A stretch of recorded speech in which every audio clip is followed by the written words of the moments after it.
மாவட்டத்தில் பெரும்போக நெல் அறுவடை தற்போது ஆரம்பிக்கப்பட்டுள்ள நிலையில் இடையிடையே பெய்து வரும் மழை காரணமாக விவசாயிகள் சிரமங்களை எதிர்கொண்டுள்ளனர். தற்போது மும்முரமாக நடைபெற்று வருகின்ற அறுவடையின் போது இந்த முறை விவசாயிகளுக்கு எதிர்பார்த்த அளவு விளைச்சல் கிடைத்துள்ளதாக எமது செய்தியாளர் ஃபாரூக் ஷிஹானிடம் குறிப்பிட்டனர். மேலும் கடந்த வருடங்களில் தொடர் நஷ்டத்தை எதிர்கொண்ட விவசாயிகளுக்கு இம்முறை கணிசமான அளவு விளைச்சல் கிடைத்துள்ளது என குறிப்பிட்ட அவர்கள் இடையிடையே ஏற்படும் மழை வீழ்ச்சி காரணமாக தற்போது சிரமங்களை எதிர்கொள்வதாக சுட்டிக்காட்டுகின்றனர். கடந்த சில வாரங்களாக தொடர்ச்சியான மழை பெய்ததன் காரணமாக அறுவடை இயந்திரங்கள் வயல் நிலங்களில் மழை நீர் தேங்கி நிற்பதனால் நெல் அறுவடையில் ஈடுபடுவது சிரமமாக உள்ளது.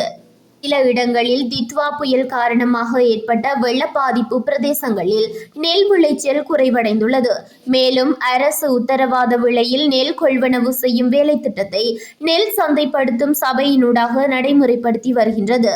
அக்கரைப்பற்று, சாகாமம், தீகபாபி, நாவிதன்வெளி, பானம, பொத்துவில், மல்வத்தை போன்ற கொள்வனவு நிலையங்கள் இதற்காக திறக்கப்பட்டுள்ளன.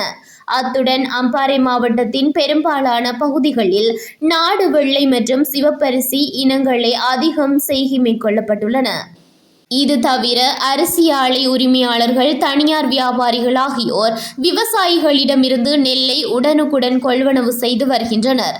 66 கிலோ நிறையுடைய வெள்ளை மற்றும் சிவப்பரிசி நெல் மூடையொன்று 5700 முதல் 6000 ரூபாய் வரை விற்பனை செய்யப்பட்டு வருகின்றது.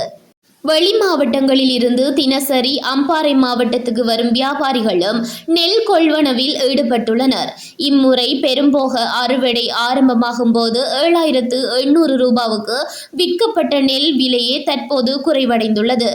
இதேவேளை சீரற்ற காலநிலை காரணமாக ஏற்பட்ட வெள்ளப்பெருக்கினால் பாதிக்கப்பட்ட விவசாயிகளுக்கு அரசு நஷ்ட ஈடும் வழங்கியுள்ளமை குறிப்பிடத்தக்கது.